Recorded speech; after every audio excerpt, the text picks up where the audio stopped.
네, 우리는 계속해서 하나님의 전신갑주에 대해서 말씀을 나누고 있습니다. 지난 시간에 우리가 나눴던 내용은 진리의 허리띠를 띠어야 되고 또 의의 호심경으로 우리가 무장해야 된다, 그렇게 말씀을 나눴습니다. 계속해서 나누게 될 내용은 나머지 4가지의 무기가 있죠. 복음의 신, 그리고 믿음의 방패, 구원의 투구, 성령의 검입니다. 말씀을 준비하다 보니까 4가지 다 살펴보지 못하고 오늘은 복음의 신 그리고 믿음의 방패, 이 두 부분에 대해서 우리가 함께 말씀을 나누도록 하겠습니다. 자, 우리들은 계속해서 영적인 전투를 싸워나가고 있습니다. 외부적으로는 세상의 죄악과 싸워야 되고, 내부적으로는 우리가 거듭난 하나님의 백성이 되었지만 여전히 우리 안에 죄의 쓴뿌리들이 남아있죠. 그래서 예수 믿는다고 갑자기 사람이 달라지지 않습니다. 여전히 그 죄의 쓴뿌리들이 우리를 붙잡고 있고, 또 우리의 죄악된 습관들이 여전히 남아있어서 계속해서 내 자신과 영적인 싸움을 싸워야 되고, 또 외부로부터 나를 유혹하는 모든 죄의 유혹으로부터 우리가 싸워나가야 되는 것이죠. 성경은 우리를 군사라고 말합니다. 너희들은 그냥 예수 믿고 구원받아서 그냥 이 땅에서 하나님의 축복 가운데서 늘 즐겁게 살아가는 존재가 아니라, 물론 그런 부분도 있지만 이 세상이 여전히 악하기 때문에 너희들은 영적인 군사로서 끊임없이 치열한 영적인 전투를 치러야 된다 라고 우리의 정체성을 그렇게 밝혀주신 것입니다. 그러니까 우리는 전쟁터의 군사들로 부름을 받은 것이죠. 이 긴장감이 우리 가운데 늘 있습니다. 아마 여러분 가운데 하나님 앞에 충성하고자 또 희생하고자 헌신하고자 하시는 분들은 이런 영적인 긴장감들을 아마 느끼실 것입니다. 그냥 편안하게 그냥 뭐 이 세상 좋은 게 좋은 거지 라고 그냥 살아가시는 분들은 영적인 긴장감을 잘 못 느껴요. 그런데 정말 믿지 않는 자들을 위하여 기도하고 주 앞에 더욱더 헌신하고 내 삶을 들여 주를 기쁘시게 해야겠다라는 그 믿음의 각오를 가지고 무언가 살아가는 분들은 이런 영적인 그 민감성, 그 영적인 긴장감, 이것들을 우리가 느끼게 되고 계속해서 우리를 유혹하는 그 죄의 그 유혹들을 우리가 체험하게 되는 것이죠. 오늘 첫 번째 우리가 함께 나누고자 하는 그 무기는 사도 바울이 소개하는 3번째 무기고, 오늘 우리가 나누게 될 첫 번째 무기는 복음의 신입니다. 이 복음의 신. 이 복음의 신은 로마 군인들이 전투할 때 신는 군화를 의미합니다. 이 무릎 밑에까지 오는 그런 긴 장화였죠. 그 바닥에는 이 징이 앞뒤로 박혀져 있습니다. 발바닥과 뒤꿈치에 이렇게 박혀져 있어서 이것이 행군할 때 도움을 주기도 하고, 전쟁할 때 싸움에 밀리지 않도록, 바닥에서 밀리지 않도록 그렇게 굳건하게 지탱하여 설 수 있는 그런 역할을 하게 됐죠. 지금 바울은 그 장화, 군인들이 신는 그 군화, 그것을 염두에 두고 이 복음의 신발을 신어야 된다라고 우리 가운데 권면하고 있는 것입니다. 이 성도들이 복음으로 무장하는 것은 굉장히 중요합니다. 복음은 우리가 익숙히 들어서 잘 알고 있는 것이라고 대부분 여깁니다. 우리 성도들이 내가 복음을 알지, 내가 예수 믿을 때 복음 듣고 예수 믿었으니 내가 이미 복음을 알고 있지라고 생각을 합니다. 근데 실제로 그렇지 않더라고요. 많은 성도님들이 복음을 명확하게 모릅니다. 복음이 무엇입니까? 물어보면 명확하게 대답을 하지 못해요. 근데 기독교는 고백의 종교거든요. 우리가 우리의 신앙을 명확하게 고백하지 않으면 우리가 알고 있는 그 신앙이 아직까지 확고히 선 것이 아닙니다. 우리는 분명히 그 사람의 고백을 듣고 세례를 주거든요. 그 사람이 믿음 가운데 있는가는 명확한 고백을 통하여 알게 됩니다. 그래서 여러분, 내가 복음을 제대로 알고 있으면 복음에 대해서 명확하게 이야기해 줄 수 있어야 됩니다. 근데 많은 분들이 그 복음에 대해서 물어보면 희미합니다. 그 말씀하시는 것이 굉장히 희미해요. 그 복음으로 무장도 하지 못하고 또 복음으로 무장하지 않았으니까 악한 사단의 유혹 앞에서 번번이 넘어지는 것입니다. 여러분, 복음이 무엇입니까? 영어로는 굿뉴스라고 하죠. 복된 소식입니다. 그 다음에 성경이 말하는 그 복된 소식이 무엇인가? 성경이 말하는 복된 소식이 무엇인가? 이 부분을 우리가 명확하게 정리하고 있어야 된다는 것입니다. 복음이라는 것은 하나님의 아들 예수 그리스도께서 우리 죄를 위하여 죽으시고 3일 만에 부활하셔서 우리를 의롭게 하시고 지금 하나님 우편에 앉아 계신다라는 이 예수 그리스도의 죽으심과 부활을 중심으로 한 그 성경의 전체적인 메시지를 복음이라고 말합니다. 그 가장 중심적인 캐리고마라고 하는 그 복음의 핵심은 예수 그리스도의 죽으심과 부활입니다. 예수가 누구신가? 예수가 그리스도이신데 그리스도는 또 무엇인가? 하나님의 아들이라는 의미인데 그분이 죽으셨다. 왜 죽으셨는가? 우리 죄를 위하여 죽으시고 왜 부활하셨는가? 우리를 의롭게 하시기 위하여 부활하셨다. 라는 것이 바로 복음의 핵심이죠. 이 부분을 굉장히 잘 요약한 것이 고린도전서 15장 1절에서 4절입니다. 우리 함께 보도록 하겠습니다. 형제들아 내가 너희에게 전한 복음을 너희에게 알게 하노니 이는 너희가 받은 것이요 또 그 가운데 선 것이라. 잠깐만요. 자 보면 형제들아 내가 너희에게 전한 복음을 너희에게 알게 하노니 이는 너희가 받은 것이요 또 그 가운데 선 것이라. 내가 이미 너희에게 이 복음을 전했는데 이미 너희가 그것을 나로부터 받았다 이렇게 말합니다. 자 2절 함께 읽습니다. 너희가 만일 내가 전한 그 말을 굳게 지키고 헛되이 믿지 아니하였으면 그로 말미암아 구원을 받으리라. 이 복음이라는 것은 단순히 믿는 데서 끝나는 것이 아니라 굳게 지키는 데까지 나가야죠. 이것이 믿음입니다. 그냥 지식으로만 아는 것이 아니라 굳게 지킬 때에 그 복음을 믿는 것이라고 성경은 판단하거든요. 이 부분은 조금 이따 제가 다시 한번 설명을 드리겠습니다. 그래서 이것을 믿으면 그리고 굳게 지키면 그로 말미암아 구원을 받게 된다. 복음을 믿을 때만이 구원을 얻는 것이죠. 자 3절 함께 있습니다. 내가 받은 것을 먼저 너희에게 전하였노니 이는 성경대로 그리스도께서 우리 죄를 위하여 죽으시고 장사 지낸 바 되셨다가 성경대로 사흘 만에 다시 살아나사. 그렇죠. 그러니까 이 복음의 그 핵심, 바울이 전한 복음의 핵심적인 내용은 예수 그리스도께서 죽으셨다. 성경대로 죽으셨다. 성경대로. 이게 중요합니다. 이미 구약에서 예수 그리스도의 죽으심을 예언하였고 또 성경대로 3일 만에 부활하셨다. 이 그리스도의 죽으심과 부활, 이것이 복음의 핵심적인 내용인 것입니다. 그리스도는 메시아의 헬라적 표현입니다. 메시아라는 것은 기름 부음을 받았다라는 의미거든요. 메시아, 그리스도. 구약에서는 특별히 하나님의 특별한 사명으로 위해서 부름받은 자들을 기름을 부었습니다. 왕이나 또 제사장이나 선지자. 그들은 하나님의 특별한 부르심 가운데 기름을 부어 하나님의 사역을 했죠. 바로 예수 그리스도께서 바로 기름 부음을 받은 우리의 만왕의 왕이시고 만주의 주가 되시고 또 우리를 하나님께로 인도하는 거룩한 제사장이 되어주시고 또 하나님의 말씀을 우리 가운데 가감없이 진리 가운데 전해주신 그 선지자. 예수는 바로 왕이요 제사장이요 선지자가 되사 우리의 메시아, 우리의 그리스도가 되신다는 것입니다. 그래서 예수 그리스도라는 것은 예수는 이름이고 그리스도는 그분의 직분입니다. 이순신 장군 할 때 이순신이 이름이고 장군이 직분인 것처럼 예수는 그 당시에 흔했던 이름입니다. 그 당시에 길거리에서 예수라는 이름을 부르면 몇 사람이 돌아볼 정도로 흔했던 이름입니다. 구원자라는 의미가 있는데 그 당시에 많은 부모들이 자기 자녀가 이 세상을 구원하는 그런 구원자로서의 삶을 살았으면 좋겠다라는 마음으로 예수라는 이름을 많이 줬거든요. 예수님은 바로 그런 이름 중에 하나죠. 근데 그 예수라는 그분이 바로 그리스도, 메시아, 하나님의 기름 부음 받은 자, 우리의 구원을 위하여 하나님의 아들로 이 땅에 오신 왕이요 제사장이요 선지자로서 그리스도가 되어주신다라는 것이 예수 그리스도라는 의미입니다. 그 예수 그리스도가 바로 우리 죄를 위하여 죽으셨다라는 것입니다. 우리 죄를 위하여, 우리의 모든 죄를 대속하기 위하여, 그리고 부활하셔서 하나님의 아들로 선포하시고 우리를 하나님께로 인도하는 하나님의 아들. 그래서 주는 그리스도시요 살아계신 하나님의 아들입니다 라는 것이 믿음의 굉장히 중요한 초대교회 고백이었던 것입니다. 이것이 복음의 핵심입니다. 우리가 이미 잘 알고 있는 것을 제가 정리를 드린 것입니다. 그렇다면 여러분, 이것이 정말 여러분에게 복음이 되십니까?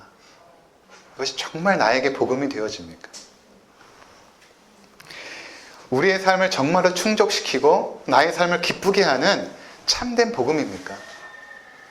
한국전쟁 이후에 우리 사회는 가난과 질병으로 피폐했습니다. 그때 교회는 이 복음을 타협하기 시작했습니다. 예수를 믿으면 질병에서 낫고 가난에서 해방되고 또 축복된 삶을 산다라고 외치기 시작한 것입니다. 당시 사회는 너무 가난하고 피폐했기 때문에 사람들에게 소망이 필요했던 것입니다. 그래서 교회는 사회의 소망이 되어주기 위해서 이 복음을 타협하기 시작한 것입니다. 그 당시에는 타협이라고 생각하지 않았죠. 실제로 복음을 듣는 사람들 중에는 질병에서 고침을 받고 삶이 형통해지고 사업도 잘 되고 하는 일들이 많이 있었습니다. 왜냐하면 복음의 내용 중에는 많은 부분이 성실함을 강조하고 근면함을 강조하고 그 다음에 질서 있는 삶, 조화로운 삶을 강조하기 때문에 당연히 그 복음을 듣게 되면 우리의 삶이 성실과 근면으로 바뀝니다. 조화로운 삶으로 바뀌죠. 그러니까 세상에서 성공할 확률이 높아집니다. 또 규칙적인 삶을 사니까 질병에서 나을 수 있는 가능성도 많아지죠. 근데 그 당시까지 그렇게 문제가 있진 않았습니다.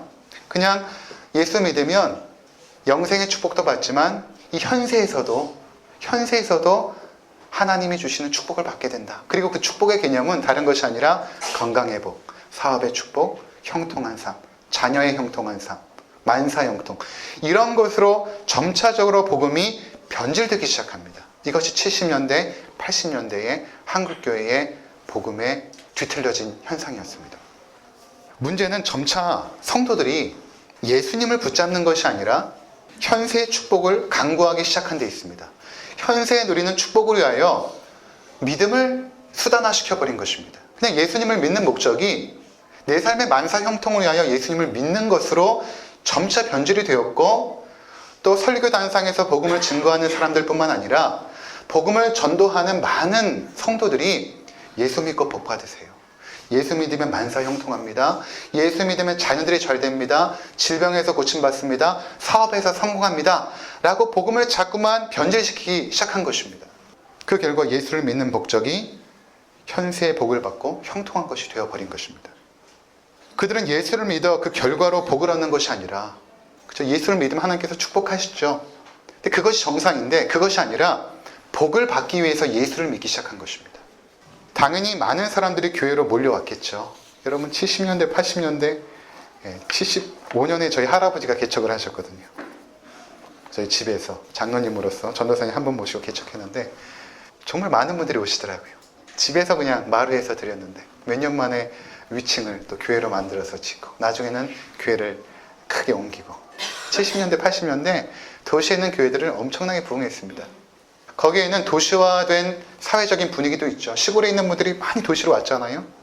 도시로 왔는데 교회 가면 축복 준다라고 이야기하고 하니까 당연히 한참 사회, 경제 개발, 몇 주년 이런 거에 발맞춰서 교회도 자본과 권력이 들어오기 시작합니다. 교회에 자본이 몰리고 권력자들이 오기 시작하니까 교회는 다시 자랑하기 시작합니다. 여러분 보십시오. 우리가 말한 것이 맞았습니다. 저희가 뭐라고 말했습니까? 예수 믿으면 성공한다고 했죠. 여기 성공한 분이 있습니다. 정치적으로 권력 있는 자들을 모셔다가 설교를 듣게 하고, 사회적으로 성공한 대기업의 회장들을 불러다가 간증하게 하고, 그들의 대부분이 이야기가 무엇입니까? 예수 믿어 성공한 성공신화를 마치 복음인 것처럼 사람들에게 떠들기 시작한 것입니다. 그러니까 사람들은 그 이야기를 들으니까 예수 믿으면 잘 되는구나, 성공하는구나, 나도 한번 예수 믿어볼까. 복음이 변질된 것입니다. 90년대에 이르러 이러한 뒤틀려진 복음에 대한 용어들이 생겨났습니다. 기복신학, 번영신학, 영어로는 Health and Wealth Gospel, 건강과 부요함을 주는 복음이라는 명칭으로 실제로 불려집니다. 그리고 미국의 많은 교회도 이러한 복음을 전하는 교회들이 있고, 한국의 수많은 교회들의 설교 단상에서는 이것을 복음으로 둔갑하여 전하기 시작한 것입니다. 제가 그동안 사역하면서 만난 수많은 성도들이 실제로 이 복음에 깊이 뿌리를 내리고 있습니다. 우리도 그 가운데 예외는 아닐 것입니다. 10년 전에 목회를 하시던 저희 아버지께서 폐암으로 하나님의 부름을 받으셨습니다. 그때 부친의 나이가 만 64세, 많지 않은 나이였죠. 폐암 선고를 받으시고 고통 가운데 계실 때에 저희 가족 누구도 아버지께서 고통 가운데 돌아가실 것이라고 생각한 사람은 한 사람도 없었습니다. 우리 이렇게 믿었죠. 하나님께서 반드시 우리 아버지의 병을 고쳐주셔서 많은 사람들에게 하나님의 역사를 간증하는 그런 훌륭한 목회자로 세워주실 거야. 왜냐하면 개척해서 20년 동안 한 번도 그 목회의 길을 펴보지 못하고 되게 힘들게 목회하셨거든요. 재정적인 문제 때문에 힘들어하고 그 지하실, 그 습기 많은 그 지하 교회를 벗어나질 못했습니다.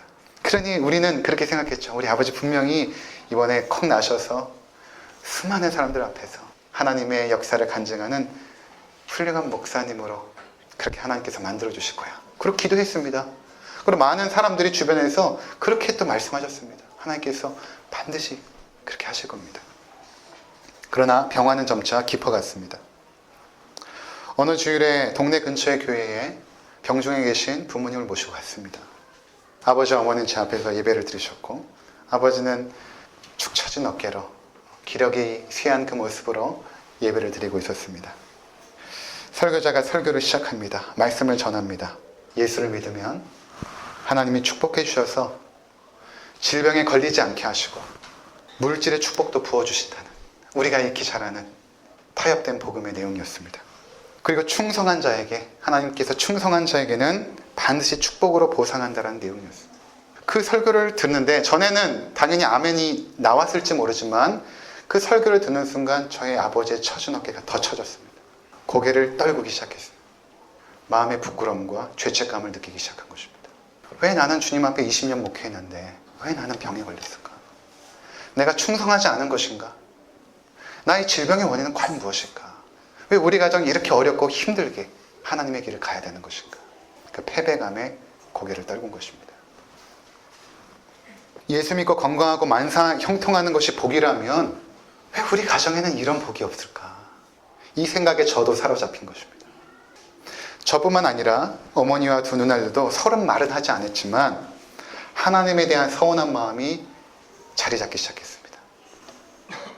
기도가 나오지 않죠. 왜 하나님은 우리 가정에 그런 복을 주시지 않지? 기도가 나오지 않습니다. 아버지가 20년 동안 한 번도 새벽 기도를 빠져본 적이 없습니다. 저희 아버지는 머리가 완전히 흰색이었거든요. 흰색도 아니고 은색이었습니다. 검은 머리가 하나도 없어요. 그러니까 아침에 일어나시면 새벽 4시에 일어나셔서 머리를 감으시고 드라이로 머리를 고정하시고 포마드로 딱 고정하셔가지고 정갈한 모습으로 그렇게 새벽 기도를 나가셨거든요. 그럼 새벽 기도 나가면 누가 계십니까? 아무도 없을 때가 대부분이고 그 지하 교회에 누가 옵니까? 한 분 오실 때, 많으면 2분 오십니다. 그렇게 평생을 기도하셨던 아버지께서 폐암으로 고통 가운데 있으니까 제 마음 가운데 기도가 무슨 소용이야? 평생 기도해도 이런 질병에 걸린다면 기도가 무슨 소용이야? 기도가 되지 않는 것입니다. 찬양도 안 되죠. 찬양도 안 나옵니다. 제 안에 복음이 뒤틀려 있었습니다. 예수 믿고 헌신하고 충성하면 당연히 삶이 형통한 것이라고 믿었던 것입니다. 저도 은근히 믿었던 것이죠. 더군다나 목회자 가정이니 지금은 좀 힘들고 어려워도 반드시 복을 받을 것이라고 믿었습니다. 그 복은 사람들이 흔히 말하는 물질과 건강의 복. 이 개념으로 저의 삶을 바라보니까, 우리 가정의 삶을 바라보니까 뭐 하나 만족스러운 게 없더라고요. 분당에서 부교육자로 사역할 때입니다. 연초에 이제 대신방을 쭉 하게 되거든요.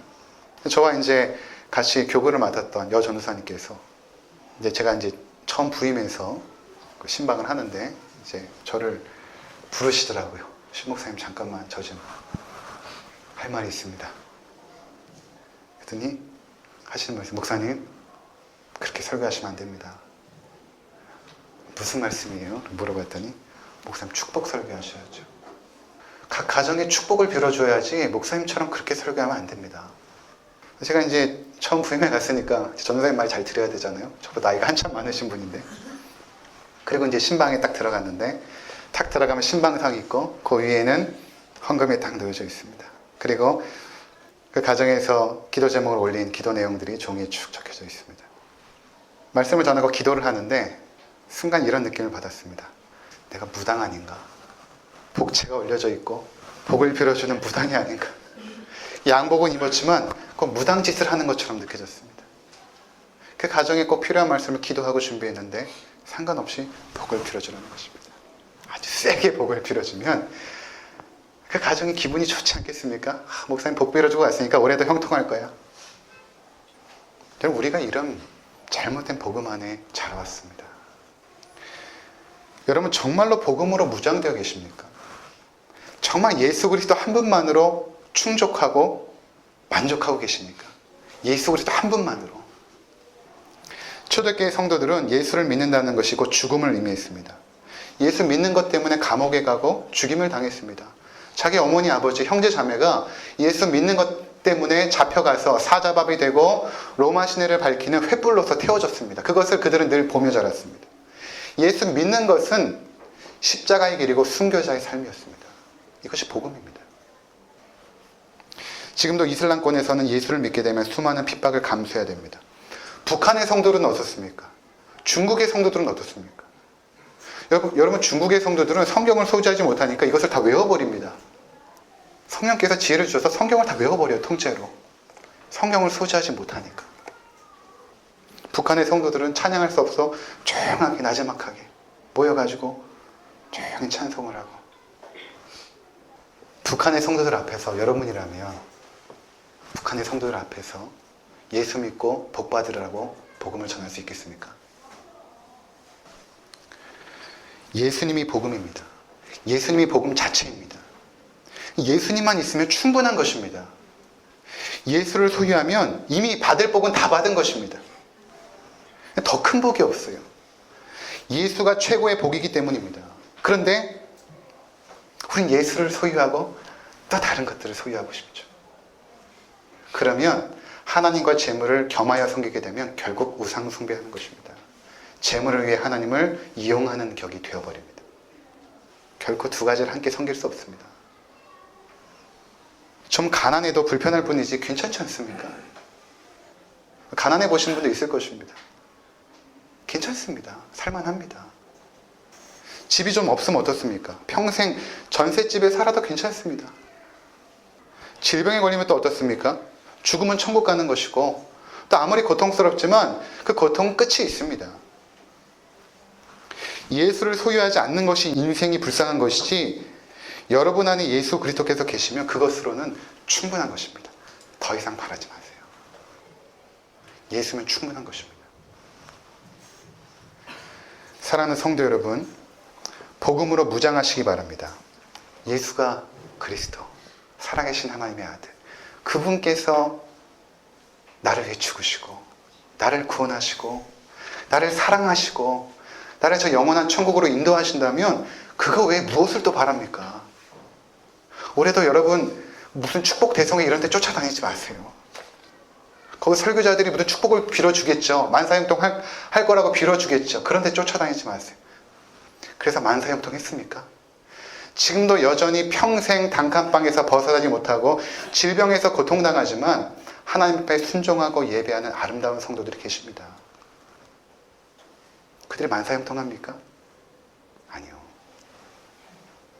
그래도 그 고통 가운데 있으면서도 그리스도를 주님이라고 신실하게 고백하는 믿음의 성도들이 있습니다. 암에 걸려 죽어가는 자에게 치료제가 개발되었다는 것은 복된 소식이죠. 기쁜 소식일 것입니다. 굿뉴스죠. 그러나 치료받아도 결국 죽을 것입니다. 아무리 건강해도 죽습니다. 내가 우연히 산 로또가 당첨되었다는 것 엄청나게 굿뉴스죠. 복음입니다. 그러나 그 인생도 결국 허망하게 죽게 될 것입니다. 통장에 수백억 원을 쌓아놓아도 밥 3끼 먹는 것은 똑같습니다. 예전에 개그 프로 보니까 뭐 소고기 사 먹겠지. 그래봐야 소고기 사 먹는 건 아닙니까? 별다른 인생입니까? 그 통장에 돈 다 쓰지 못하고 죽습니다. 그 수백억 원 그 사람이 다 쓰고 죽겠습니까? 그 남겨둔 재산 갖고 자녀들이 재산 다툼하면서 서로 물고 뜯는 전쟁을 하겠죠. 결국 그 인생도 죽을 것입니다. 그럼 우리가 추구하는 것이 도대체 무엇입니까? 무엇이 여러분에게 정말 복된 소식입니까? 이 죄악 가운데 허물 많은 우리가 예수 그리스도의 보배로운 피로 죄 사함 받아서 하나님의 자녀가 되었다는 것 이상으로 복된 소식이 있습니까? 그 나를 사랑하시는 그리스도께서 이제 곧 나를 영접하시고 저 영원한 천국으로 인도하셔서 영원토록 함께 하나님을 예배하고 찬미하는 그 복된 인생을 우리 가운데 허락하셨다는 것 이상으로 복된 소식이 있습니까? 이 복음으로 무장해야 되는 것입니다. 이 복음으로 무장하면 평안합니다. 그래서 오늘 성경에 보면 평안의 복음으로 신발을 신어라. 평안의 복음. 평안을 주는 것입니다. 복음은 반드시 평안을 주게 되어 있습니다. 어떤 상황 속에서도 평안을 주죠. 질병에 걸려도 암에 걸려 죽어가도 복음은 평안을 줍니다. 그럼 그렇지 않습니까? 사업에 실패해도 평안을 줍니다. 평안은 원어로 에이레네, 히브리어로는 샬롬입니다. 샬롬. 성경에서 샬롬은 중요한 의미가 있죠. 하나님과 우리 사이에 막혔던 죄의 문제가 해결되었을 때 하나님과 우리 사이가 샬롬의 관계가 되었다. 하나님과 우리 사이가 샬롬의 관계가 되면 수평적인 이웃과의 관계도 샬롬의 관계가 됩니다. 이웃을 착취하여서 나의 삶을 확장시켰던 삶에서 이제는 그들과 샬롬을 이루고 그들을 위하여 희생하고 헌신하는 이웃사랑의 삶으로 살아가게 됐죠. 그 샬롬의 삶. 그래서 이 복음이 우리 가운데 들어오면 하나님과 막혔던 담이 허물어지고 이웃과의 관계가 아름다운 사랑의 관계가 되어서 우리 가운데 평안함이 임합니다. 예수님께서도 부활하시고 나서 제자들에게 찾아가서 첫 번째로 하신 말씀이 무엇인가 하면 이것입니다. 너희에게 평강이 있을지어다. 너희에게 평강이 있을지어다. 우리 가운데 첫 번째 주신 하나님의 큰 축복, 복음의 평강의 축복인 것입니다. 그래서 우리 삶이 두렵거나 염려가 엄습할 때 복음으로 돌아가셔야 됩니다. 지금 내가 복음 안에서 서 있는가? 내가 지금 붙잡고 있는 복음이 잘못된 것은 아닐까? 내가 지금 붙잡고 있는 복음이 흔들리고 있는 것은 아닐까? 복음으로 돌아가야 되는 것입니다. 번영신학과 기복신앙의 틀을 깨버려야 됩니다. 여러분, 뿌리 깊이 박혀 있습니다. 이것을 깨버리면 이미 여러분 가운데 임한 하늘의 그 신령한 축복들이 보이기 시작합니다. 지금은 계속 그 축복의 개념으로 나의 삶을 재단하고 있는 것입니다. 물질의 복 못 받았어. 건강의 축복 못 받았어. 자녀의 형통함 못 받았어. 왜 이런 축복이 안 오는 거야? 더 기도가 부족한가? 헌신이 부족한가? 헌금을 못해서 그런가? 아닙니다. 하나님이 이미 우리에게 풍성한 은혜를 다 주셨습니다. 내 은혜가 내게 이미 족합니다. 그 잘못된 복음의 틀로 나의 삶을 계속 재단하면서 더 이상 하나님께 불평하거나 원망하지 마십시오. 우리가 안에 은혜가 풍성합니다. 이미 풍성한 은혜가 있는데 내가 그것을 깨닫지 못하고 있는 것이죠. 바라긴 올 한 해 우리 모든 성도님들이 복음으로 무장하시기를 권면을 드립니다. 복음으로 무장할 때에 우리의 신앙이 어떤 고난과 핍박과 역경에도 흔들리지 않습니다. 복음으로 무장하면 악한 사단이 흔들어도 결코 요동하지 않습니다. 복음의 신으로 당당하게 버티고 서 있을 때에 그 어떤 것도 우리를 흔들 수 없는 것입니다. 네 번째가 믿음의 방패입니다. 네 번째 무기는 믿음의 방패. 당시 로마 군인들이 사용하던 방패는 폭이 약 75cm, 길이가 120cm, 그리고 테두리는 손바닥 2개를 붙여놓은 정도의 아주 단단한 나무판을 2개를 겹쳐놓고 그 겉에는 철로 단단하게 싸고 그 다음에 이 표면은 소가죽으로 덮습니다. 소가죽으로 왜 덮으냐면 그 당시에 이제 불화살을 쏘게 되면 소가죽에다가 물을 묻혀가지고 소멸하게 불화살을 소멸시키는 역할을 하게 됐죠. 그런 아주 무기였는데 굉장히 요긴해 있습니다. 그냥 활이나 칼만 막는 것이 아니라 전략적인 무기여서 이 로마 군인들이 예를 들어서 전차가 달려올 때에 이 방패를 딱 들고 대열을 이루어서 탁 앉게 되면 이 전차들이 탁탁 넘어가는 아주 요긴한 그런 전략적인 무기였죠. 이 믿음의 방패를 너희가 가져야 된다, 이렇게 말하고 있는 것입니다. 그러니까 지금 바울이 염두에 두고 있는 것은 악한 사단이 계속해서 불화살을 쏘고 있는 것이죠. 네. 계속해서 아주 치명적인 무기죠. 악한 사단이 소유하고 있는, 계속해서 쏘아야 되는 것입니다. 근데 이것을 막기 위해서는 믿음의 방패가 필요하다는 것입니다. 이 하이델베르그 교리에서는 믿음을 2가지로 설명합니다. 믿음의 2가지 요소는 첫 번째는 바른 지식, 그리고 이것을 굳건하게 신뢰할 때 그것을 믿음이다, 이렇게 설명하거든요. 바른 지식은 성경의 진리의 말씀이죠. 이미 진리의 허리띠에서 설명이 되어졌습니다. 바른 지식, 진리, 하나님의 말씀. 여기서는 어떤 부분에 더 방점이 있냐면 굳건하게 신뢰하는 것입니다. 그냥 머리로 우리가 말씀을 아는 것, 설교 말씀을 그냥 머리로 이해하고 끝나는 버리는 것이 아니라 이것을 내가 굳건하게 신뢰하는 것입니다. 내가 굳건하게 신뢰하는가 또는 그렇지 않은가는 어디서 판가름 나냐 하면 그 말씀에 순종하는가 순종하지 않는가로 판단이 되어집니다. 굳건하게 신뢰하면 반드시 순종하게 되어 있거든요. 근데 신뢰하지 않으면 순종하지 않습니다. 머리로만 아는 것이지. 그럼 그것에 믿음이 있다라고 말하지 않습니다. 야고보서에서 이렇게 말합니다. 너희가 하나님은 한 분이신 줄 믿느냐? 귀신도 믿고 떠느니라. 여러분, 귀신도 하나님의 한 분이신 줄 압니다. 그리고 그것을 믿고 떱니다. 귀신은 우리보다 더 성경에 대한 지식이 해박합니다. 하나님에 대한 지식도 더 풍성합니다. 그런데 귀신에게 우리가 믿음이 있다라고 말하지 않죠. 왜 그런가? 그들은 그 말씀을 굳건하게 신뢰하거나 순종하지 않기 때문에 그런 것입니다. 그들은 하나님을 경외하거나 예비하지 않습니다. 우리도 마찬가지예요. 지식으로 아는 것은 믿음이 아닙니다. 그것을 정말로 굳건하게 신뢰하여 순종할 때 믿음이 있는 것입니다. 그래서 야고보서 사도는 또 이렇게 말하죠. 행함이 없는 믿음은 그 자체가 죽은 것이다. 그게 무슨 믿음이냐, 죽은 것이지. 출애굽한 이스라엘 백성이 여리고 전투에서 승리합니다. 어떻게 승리하는가? 그 하나님의 말도 안 되는 명령을 굳건하게 신뢰합니다. 여리고를 한 바퀴 돌고 마지막 날에 7바퀴 돌고 나팔 한번 불어라. 그럼 무너질 것이다. 여러분, 이런 말도 안 되는 명령이 어디 있습니까? 근데 믿음은 그것을 굳건하게 신뢰하는 것입니다. 그러면 승리합니다. 이스라엘 백성이 가나안의 그 수많은 그 족속들, 그 난공불락의 그 성벽들을 무너뜨리고 거기에 있는 거대한 아낙 자손들을 하나하나 진멸합니다. 그 승리의 비결이 어디 있었는가? 그들의 전술이나 그들의 계략이나 그들이 가지고 있는 무기가 아닙니다. 그냥 그들은 하나님의 말씀을 굳건하게 신뢰하여 순종한 것입니다. 순종하는 자리까지 나가봐야 하나님을 더 신뢰하게 됩니다. 하나님 그 자리까지 우리를 가기를 원하세요. 그 전까지는 보이지 않습니다. 그런데 그 믿음에 굳건하게 신뢰하여서 그 자리까지 딱 가보면 하나님의 말씀이 얼마만큼 진리였는지를 또다시 깨닫습니다. 그것이 반복되어지면 하나님의 신실하심에 대한 굳건한 신뢰가 강화가 되어집니다. 그럼 우리 인생이 당당해져요. 자신 있어집니다. 어떤 어려움에도 흔들리진 않아요. 왜? 하나님은 신뢰하기 때문에. 내가 가지고 있는 모든 자원들은 계속 바뀌잖아요. 여러분들 지금 직장이 뭐 계속 있겠습니까? 이제 퇴임해야 되잖아요. 우리 자녀들이 늘 우리 주변에 있겠습니까? 다 떠나잖아요. 내 건강도 여러분 지금 붙잡고 있지만 언제 내 건강이 무너질지 모릅니다. 우리가 내가 가지고 있는 어떤 소유들을 신뢰하게 되면 우리는 무너질 수밖에 없습니다.